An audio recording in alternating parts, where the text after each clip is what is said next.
दोस्तों, welcome to all. तो इस लेक्चर में हम लोग क्या करने जा रहे हैं दोस्तों, इस लेक्चर में हम लोग भारतीय संविधान के बारे में पढ़ेंगे। तो भारतीय संविधान में जो इम्पोर्टेंट आर्टिकल्स हैं जो हमारे पेपर्स में पूछे जा चुके हैं या जिनके आने की बहुत ज़्यादा संभावना है, तो इस लेक्चर में हम लोग उसको डिस्कस करने जा रहे हैं। तो सबसे पहले यहाँ बताना चाह रहा हूँ कि हम लोग यहाँ पर आर्टिकल 1 से लेकर आर्टिकल 100 तक पढ़ेंगे और जो मोस्ट इम्पोर्टेंट आर्टिकल्स हैं जो पहले पेपर्स में आ चुके हैं उनके बारे में यहाँ पर डिस्कस किया गया है। तो यहाँ से हम लोग आर्टिकल्स को पढ़ना स्टार्ट करते हैं। तो सबसे पहला आर्टिकल देखिए, हम लोग अनुच्छेद 1 के बारे में पढ़ रहे हैं। सबसे पहले आर्टिकल में क्या है, संघ का नाम दिया है और उसके राज्य क्षेत्र दिए हैं। तो यहाँ पर हमें समझना पड़ेगा कि संघ का नाम क्या है और उसके राज्य क्षेत्र क्या है। इसका सारा वर्णन हमें कहाँ मिलता है, आर्टिकल 1 में मिलता है। इससे पहले थोड़ा एक बात और बताना चाह रहा हूँ आप लोगों को। हमारे जो संविधान है उसमें क्या है, संविधान में हमारे 395 अनुच्छेद हैं, 395 अनुच्छेद हैं और 22 भाग हैं और 12 अनुसूचियाँ हैं। तो हम लोग क्या करेंगे, 395 अनुच्छेद को तो 2 पार्टों में कवर करेंगे। ये पार्ट फर्स्ट रहेगा, इसका नेक्स्ट वाला जो पार्ट आएगा वो पार्ट सेकंड रहेगा। उसके बाद क्या है, जो 22 भाग हैं इनके ऊपर एक अलग लेक्चर बनाऊंगा मैं, और जो 12 अनुसूचियाँ हैं इसके लिए एक अलग लेक्चर बनेगा। तो आप लोग करना क्या है, सबसे पहले चैनल को सब्सक्राइब करना है, जिससे मैं इसके बाद कोई भी वीडियो बनाऊँ तो आपके पास सबसे पहले नोटिफिकेशन पहुँच जाएगा। तो आप चैनल को सब्सक्राइब कर लीजिए। बाकी हम लोग यहाँ पर अपना कंटिन्यू करते हैं। अब आर्टिकल 2 में क्या लिखा है, नए राज्यों का प्रवेश या स्थापना। तो हमें कभी भी कोई नया राज्य बनाना है या किसी नए राज्य का प्रवेश अपने देश में कराना है, तो ये सारा प्रावधान कहाँ मिलेगा, आर्टिकल 2 में मिलेगा। इसी तरीके से आर्टिकल 3 में क्या है, अगर हमें किसी भी राज्य की सीमा में परिवर्तन करना है, उसके नाम में परिवर्तन करना है, तो ये सारा जो प्रावधान है वो कहाँ मिल रहा है, हमें आर्टिकल 3 में मिल रहा है। इसीलिए ये तीनों ये पार्ट हैं, ये तीनों जो अनुच्छेद हैं ये बहुत मोस्ट इंपॉर्टेंट है। इसीलिए हमें क्या करना है, इनको बार बार रिपीट करना। और आर्टिकल याद करना ज़्यादा कठिन नहीं है। मैं समझता हूँ कि आप 3 से 4 बार ये लेक्चर देख लोगे तो आर्टिकल आपको अपने आप समझ में आने लगेंगे। इसके आगे हम लोग चलते हैं, आर्टिकल 4 को देख लेते हैं यहाँ से। इसके आगे वाले आर्टिकल जो इम्पोर्टेंट है उसको देखते हैं। आर्टिकल 8 में क्या लिखा है, भारत से बाहर रहने वाले भारतीय उद्भव के कुछ व्यक्तियों के लिए नागरिकता के अधिकार। तो जिनका जन्म भारत से बाहर हुआ है उनके लिए नागरिकता किस तरह से मिलेगी, ये इसका सारा प्रावधान हमें कहाँ किया गया, आर्टिकल 8 में किया गया है। इसी तरीके से विधि के समक्ष समानता, आर्टिकल 14 में क्या है, विधि के समक्ष समानता है। कोई भी व्यक्ति है यदि वो भारत में रहता है तो जो विधि है वो सबके लिए बराबर होगी। विधि मीन्स कानून, तो कानून के समक्ष सभी लोग बराबर होंगे। ये बात किस में कही जा रही है, आर्टिकल 14 में कही जा रही है। इसी तरीके से आर्टिकल 15 में क्या है, आप किसी भी धर्म के हो, किसी भी मूल के हो, किसी भी जाति के हो, तो आपको क्या है, कानून के समक्ष क्या है, सबके साथ समान व्यवहार होगा। तो आर्टिकल 15 में यही बात कही जा रही है, धर्म, मूल वंश, जाति और लिंग, जन्म स्थान के आधार पर क्या है, सभी व्यक्ति समान होंगे। इसी तरीके से हम लोग आगे चलते हैं, आर्टिकल 15 के आगे चलते हैं थोड़ा सा। आर्टिकल 15 के आगे क्या है, आर्टिकल 16 देख लेते हैं। आर्टिकल 16 क्या है, लोक नियोजन के विषय में अवसर की समानता, मतलब सभी को क्या है, अवसर की समानता मिलेगी। राइट टू अपॉर्चुनिटी की जो बात कही गई है वो आर्टिकल 16 में कही गई। हम लोग यहाँ से ध्यान रख सकते हैं, इसीलिए बहुत इंपॉर्टेंट आर्टिकल है, कई बार हमारे पेपर्स में पूछा जा चुका है। अब 16 में क्या है, अस्पृश्यता का अंत। तो अनटचेबिलिटी जो है, छुआछूत की जो भावना है वो पूरी तरीके से समाप्त करने का जो प्रावधान है वो किस में कहा गया है, आर्टिकल 17 में कहा गया है। तो ये सब इम्पोर्टेंट आर्टिकल्स हैं, ये पेपर्स में कई बार पूछे जा चुके हैं, इसीलिए हमें क्या करना है, इनको विशेष नज़र में रखना है। आगे हम लोग देखते हैं, आर्टिकल 17 के बाद आर्टिकल 18 इम्पोर्टेंट है, उपाधियों का अंत।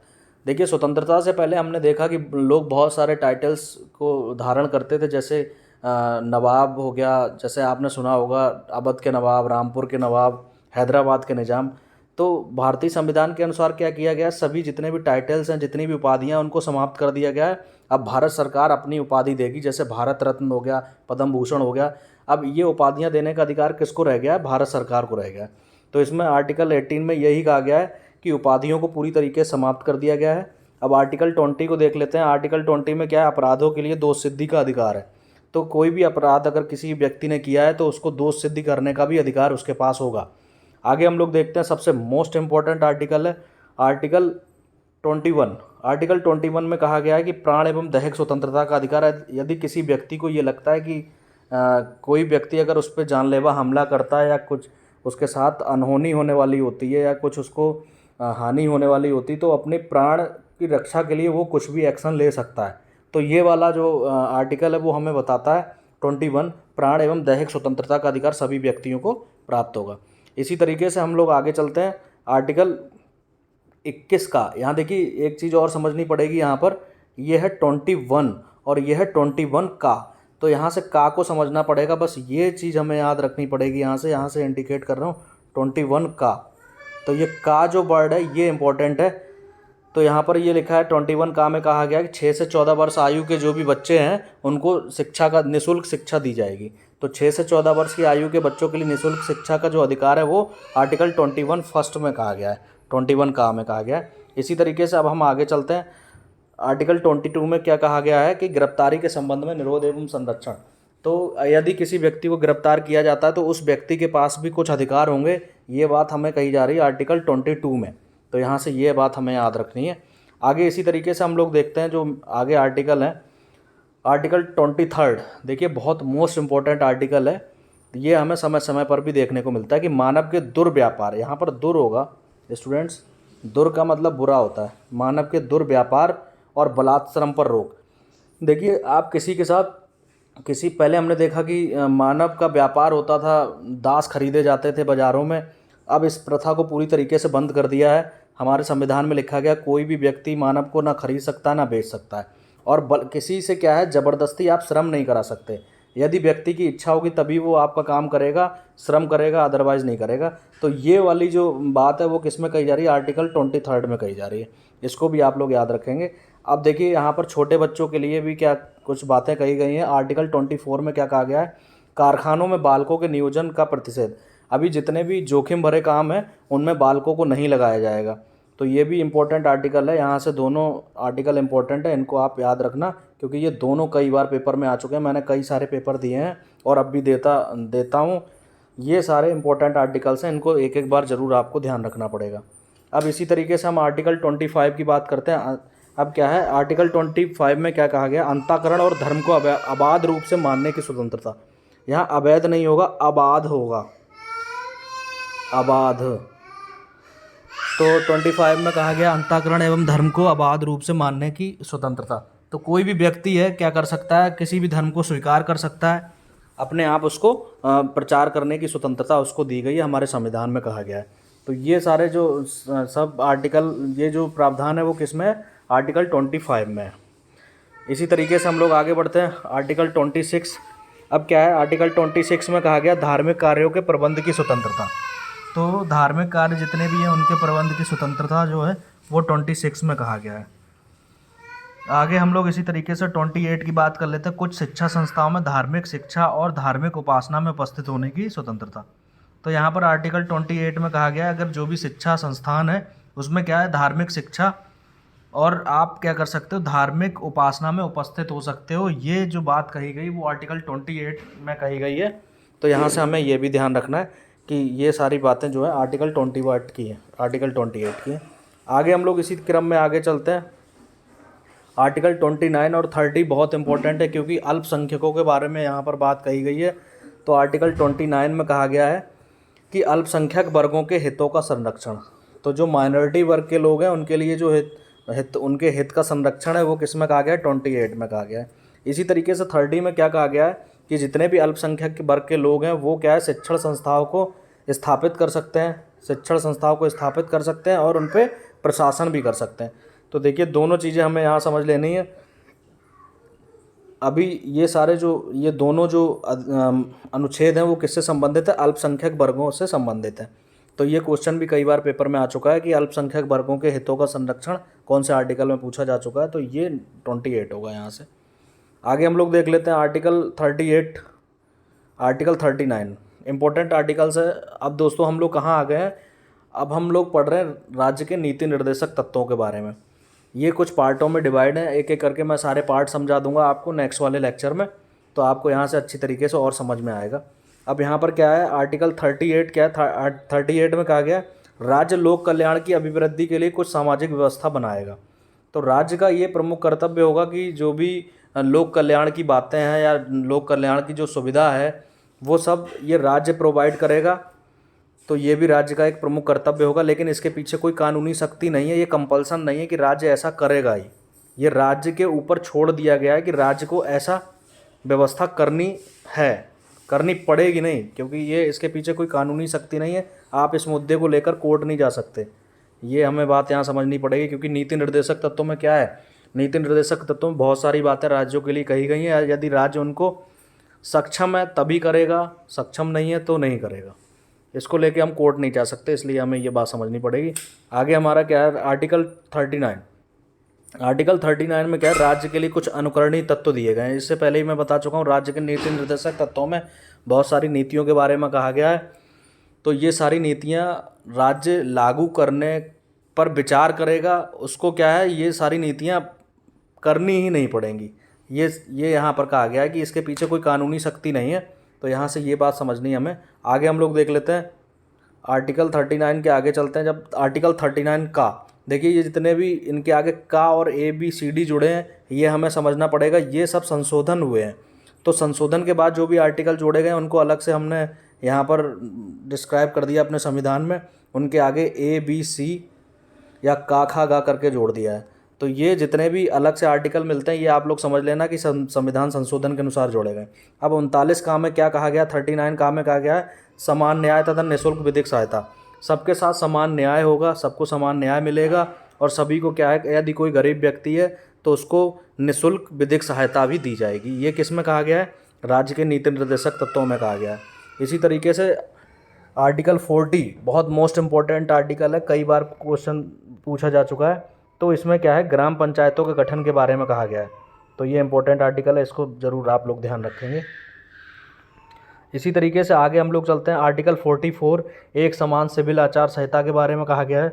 और जो बहुत ज़्यादा इंपॉर्टेंट है, कई बार पेपर में पूछा जाए, ये दोनों इंपॉर्टेंट हैं, और जो सबसे इंपॉर्टेंट है ये आर्टिकल 45। आर्टिकल 45 में क्या कहा गया है कि आरंभिक शिशुत्व की देखभाल होगी, और 6 वर्ष से कम आयु के जो भी बच्चे हैं उनको क्या है, निःशुल्क और अनिवार्य शिक्षा दी जाएगी। तो इस समय शिक्षा के पीछे तो हम सभी लोग जानते हैं कितना ज़्यादा प्रचार प्रसार हो रहा है। तो ये आर्टिकल इसीलिए बहुत ज़्यादा इंपॉर्टेंट हो जाता है, आर्टिकल 45। यहाँ पर एक चीज़ और आपको ध्यान रखनी, 6 वर्ष से कम आयु के बच्चे। तो ये अलग से भी क्वेश्चन पूछा जाता है कि 6 वर्ष से कम आयु के बच्चों के लिए निःशुल्क शिक्षा का प्रावधान कौन से आर्टिकल में पिक किया गया है, ये आर्टिकल 45 होगा। आगे हम लोग देख लेते हैं आर्टिकल 46। आर्टिकल 46 भी अपने आप में बहुत ज़्यादा इंपॉर्टेंट है, क्योंकि इसमें अनुसूचित जाति अनुसूचित जनजातियों के हितों की बात की गई है। तो यहाँ पर ये हमें ध्यान रखना है कि आर्टिकल 46 में अनुसूचित जाति अनुसूचित जनजातियों के जो हित हैं और जो दुर्बल वर्ग हैं उनके हितों के बारे में भी बात कही गई है। आगे हम लोग चलते हैं आर्टिकल 47। आर्टिकल 47 में कहा गया है कि पोषाहार स्तर और जीवन स्तर को ऊंचा उठाने के लिए राज्य प्रयत्न करेगा। तो यहाँ पर हमें समझना पड़ेगा कि राज्य का ये कर्तव्य होगा कि जो भी हमारे बच्चों का पोषाहार स्तर है, मतलब उनके अच्छे पोषण के लिए क्या करेगा, राज्य हेल्प करेगा और जीवन स्तर को ऊंचा उठाएगा। जो भी गरीब व्यक्ति हैं, जो भी कुपोषित व्यक्ति हैं, उनको क्या है, उनकी सहायता करेगा कौन, राज्य करेगा। ये प्रावधान हमें किस में मिल रहा है, आर्टिकल 47 में मिल रहा है। इसीलिए हमें यहाँ पर ध्यान रखना पड़ेगा। ये सारे आर्टिकल बहुत इंपॉर्टेंट है, सीरीज़ वाइज हैं, इसीलिए मैंने दिया है। यहाँ पर मैंने कोई आर्टिकल छोड़ा नहीं, क्योंकि सभी आर्टिकल ये पूछे जा चुके हैं पेपर्स में। तो यहाँ से आप देख सकते हैं आर्टिकल 44, 45, 46 और 47 इंपॉर्टेंट आर्टिकल्स हैं यहाँ। आगे हम लोग देखते हैं आर्टिकल 48, सभी इंपॉर्टेंट हैं। आर्टिकल 48 में क्या है, कृषि और पशुपालन के संगठन की बात कही गई है। तो स्टूडेंट्स आपको क्या करना है, यहाँ पर वीडियो लेक्चर जो है थोड़ा सा लंबा हो रहा है, तो आपको क्या करना है, प्लेबैक स्पीड को बढ़ा लेना है, क्योंकि ये इंपॉर्टेंट लेक्चर है। हमें अपने टाइम को नहीं देखना है, हमें जहाँ से जो अच्छी चीज़ मिल रही, जो हमारे पेपर्स के लिए इंपॉर्टेंट है, उसको हमें देखना है। तो आप क्या करोगे, यहाँ से अपनी प्लेबैक स्पीड को बढ़ा लोगे और पूरे लेक्चर को देख लोगे। अब इसी तरीके से आर्टिकल 48 का है, देखिए का जुड़ा है ना, का मतलब क्या है, संशोधन हुआ है यहाँ पर। तो संशोधन हुआ है, तो यहाँ पर क्या है, पर्यावरण के संरक्षण और समृद्धि की बात कही गई है। तो ये अपने आप में बहुत ज़्यादा इंपॉर्टेंट है, क्योंकि इस समय आप लोग देख रहे हैं कि पर्यावरण को बचाने के लिए बहुत ज़्यादा प्रयास किए जा रहे हैं। तो पर्यावरण के संरक्षण की बात किस में कही गई है, आर्टिकल 48 का में कही गई है। यहाँ से हम लोग ये बात याद रखेंगे। आगे हम लोग देखते हैं आर्टिकल 49। देखिए बहुत इंपॉर्टेंट आर्टिकल है। लिखा गया है कि राष्ट्रीय महत्व के जितने भी स्मारक हैं या जितने भी स्थान हैं, उनका हम लोग संरक्षण करेंगे। आपने देखा होगा दिल्ली का लाल किला, आगरा का लाल किला, जितने भी हमारे हिस्टोरिकल प्लेस हैं राष्ट्रीय महत्व के स्मारक हैं, उनके संरक्षण करने का अधिकार पूरे भारत की जनता का होगा। तो ये बात कहाँ कहाँ कही जा रही है, कौन से अनुच्छेद में कही जा रही है? आर्टिकल 49 में कही जा रही है। इंपॉर्टेंट आर्टिकल है, इसको याद रखना। आगे देखिए क्या लिखा है कि कार्यपालिका का न्यायपालिका से पृथक्करण। देखिए 50-50 आर्टिकल 50 है, तो यहाँ से आप लोग आसानी से याद कर सकते हैं। कार्यपालिका और न्यायपालिका का पृथक्करण इम्पोर्टेंट है। आर्टिकल 50 आप आसानी से याद कर सकते हैं। तो कार्यपालिका आप लोग समझ ही गए होंगे क्या होता है, न्यायपालिका भी समझ गए होंगे क्या होता है। तो ये एक अलग से लेक्चर बनेगा, उसमें मैं बताऊंगा कार्यपालिका क्या कार्यक्षेत्र है, न्यायपालिका का क्या कार्यक्षेत्र है। आगे इसी तरीके से हम लोग देखते हैं आर्टिकल 51 का। इम्पोर्टेंट आर्टिकल है 51 का में क्या है, मूल कर्तव्य दिए गए हैं। अब का जुड़ा है, इसका मतलब क्या है कि ये आर्टिकल अलग से संशोधित होकर बनाया गया है, ये अलग से जुड़ा है। तो ये यहाँ से हम लोग याद रखेंगे। आर्टिकल 51 का में क्या है, मूल कर्तव्य दिए हैं। जो मूल कर्तव्य इस समय क्या है, मूल कर्तव्यों की संख्या इस समय 11 है, इसको याद रखना आप लोग। इसी तरीके से अब हम आगे चलते हैं। आगे क्या है, आर्टिकल 52 है। 52 में क्या कहा गया, भारत का एक राष्ट्रपति होगा। तो ये क्वेश्चन भी एक बार पूछा जा चुका है कि राष्ट्रपति के पद का जो प्रावधान है वो हमें कौन से आर्टिकल में दिखता है। तो यहाँ से हम लोग बता सकते हैं कि आर्टिकल 52 में दिखता है। इसी तरीके से अब आर्टिकल 52 के बाद जो इम्पोर्टेंट आर्टिकल है वो 61 है। तो 61 में क्या है, राष्ट्रपति पर महाभियोग चलाने की प्रक्रिया के बारे में वर्णन किया गया है। तो महाभियोग क्या होता है कि जैसे राष्ट्रपति अपने पद पर रह के कुछ इलीगल काम करता है जो अवैध हैं, तो उसको क्या है, महाभियोग चलाया जाता है। उसको अपने पद से हटाने के लिए महाभियोग नामक एक प्रक्रिया चलाई जाती है। तो इसका सारा जो वर्णन मिलता है वो किस में मिलता है, 61 में मिलता है। तो ये तो आर्टिकल ये 52 और 61 आप लोग याद रखोगे। इसी तरीके से अब आर्टिकल 63 की बात कर लेते हैं। आर्टिकल 63 में क्या है, भारत के उपराष्ट्रपति के बारे में कहा गया है। तो ये इंपॉर्टेंट आर्टिकल्स हैं, इनको थोड़ा सा ध्यान रखना है। अब आर्टिकल 72, आर्टिकल 72 में क्या है, राष्ट्रपति के कुछ प्रमुख शक्तियाँ उनके बारे में हमें बताया गया है कि राष्ट्रपति क्या कर सकता है, किसी को भी अगर कोई सज़ा दी गई है तो उस सज़ा को कम भी कर सकता है, उस सज़ा को पूरी तरीके से ख़त्म भी कर सकता है, या उसको क्या है, दंड आदेश को पूरी तरीके से निलंबित भी कर सकता है। ये आर्टिकल 72 में कहा गया है। इंपॉर्टेंट आर्टिकल है, इसको देख लेना आप लोग। अब इसी तरीके से आर्टिकल 74 में क्या है, राष्ट्रपति को सलाह देने के लिए एक मंत्रिपरिषद होगी। तो यहाँ पर इम्पोर्टेंट है कि कभी कभी पूछ लिया जाता है कि मंत्रिपरिषद का जो प्रावधान है वो किस में है। तो यहाँ से हम लोग याद रखेंगे 74 में है। अब यहाँ नीचे देखते हैं हम लोग 75 में क्या है, मंत्रियों के बारे में अन्य उपबंध हैं। ये तो यहाँ पर अन्य उपबंध हैं, लेकिन यहाँ से एक क्वेश्चन और बनता है कि प्रधानमंत्री एक तरीके से हम कह सकते हैं कि भारत का जो सर्वे सर्वा होता है वो कौन होता है, प्रधानमंत्री होता है। प्रधानमंत्री के पास अपनी कुछ विशिष्ट शक्तियाँ होती हैं। तो ये प्रधानमंत्री का भी जो जिक्र किया गया है, प्रधानमंत्री के बारे में जो कहा गया वो किस में कहा गया है, आर्टिकल 75 में कहा गया है। एक बार क्वेश्चन पूछा जा चुका है, इसीलिए आप लोग यहाँ से याद रखेंगे। डायरेक्ट पूछा जाता है प्रधानमंत्री का जो प्रावधान है वो कौन से आर्टिकल में है, तो यहाँ से आप लोग याद रखेंगे 75 में है। आगे इसी तरीके से हम लोग देख लेते हैं 76। तो 76 आर्टिकल 76 में क्या है, अटॉर्नी जनरल के बारे में कहा गया। अटॉर्नी जनरल क्या है, भारत का महान्यायवादी। तो यहाँ से इंपॉर्टेंट क्वेश्चन है, ये अलग एक पोस्ट होती है, इसको याद रखना। भारत का महान्यायवादी का जो प्रावधान है वो 76 में है। इसी तरीके से क्या है, राज्यसभा, ये राज्यसभा का जो प्रावधान दिया गया है, सबसे पहले यहाँ समझना पड़ेगा संसद को। तो संसद क्या है, संसद तीन लोगों से मिलकर बनती है। नंबर 1 राज्यसभा, यहाँ थोड़ा स्पेस कम है इसीलिए थोड़ा सा एडजस्ट कर लेना आप लोग। यहाँ दूसरा देखिए लोकसभा, और तीसरा जो होता है वो राष्ट्रपति होता है। देखिए तो ये इम्पोर्टेंट है, थोड़ा सा यहाँ से हम लोग ध्यान रखेंगे। एक सेकंड, हाँ बस ये थोड़ा सा ये ध्यान रखने की कोशिश। तो सबसे पहले संसद, और संसद के जो प्रमुख अंग है वो कौन कौन से हैं, 3 है, राज्यसभा, लोकसभा और राष्ट्रपति। तो यहाँ पर क्या है, राज्यसभा की जो बात करेंगे हम लोग वो आर्टिकल 80 में करेंगे, इंपॉर्टेंट आर्टिकल है। अब उसके बाद 81 आर्टिकल 81 में क्या है, लोकसभा के बारे में बात की गई है। तो यहाँ से हम लोगों को थोड़ा सा याद रखने में दिक्कत होती है, तो हम लोग समझ लेंगे जो बड़ा है उसका जिक्र हम लोग पहले करेंगे। तो राज्यसभा एक बड़ा सदन है, यहाँ से देख लीजिए, राज्यसभा क्या है, बड़ा सदन है, और लोकसभा क्या है, छोटा सदन है। तो बड़ा होगा उसको पहले आएंगे, तो बड़ा पहले होगा। तो आर्टिकल 80 में क्या है, राज्यसभा का वर्णन, आर्टिकल 81 में क्या है, लोकसभा का वर्णन। तो मैं समझता हूँ यहाँ से आप लोग समझ गए होंगे। आगे हम लोग चलते हैं 93। तो आर्टिकल 93 में क्या है, लोकसभा का एक अध्यक्ष होगा। तो यहाँ से इम्पोर्टेंट आर्टिकल है, इसको ध्यान रखेंगे। लोकसभा का जो अध्यक्ष होगा और उपाध्यक्ष होगा, इसका पूरा जो बर्डन है वो किस में मिलता है, 93 में मिलता है। और लोकसभा का जो अध्यक्ष होता है अपने आप में बहुत इंपॉर्टेंट एक पद होता है। तो यहाँ से जो इस पद के बारे में जो उल्लेख किया गया है वो किस में किया गया है, 93 में किया गया है। तो ये कुछ इंपॉर्टेंट आर्टिकल थे जो हमने यहाँ पर पढ़े। तो ये सारे आर्टिकल्स क्या हैं, बहुत मोस्ट इंपॉर्टेंट है, कई बार पेपर्स में पूछे जा चुके हैं और इनके आने की बार बार बहुत ज़्यादा संभावना रहती है। इसीलिए मैंने क्या किया, इन सबको मिलाकर एक वीडियो बना दिया।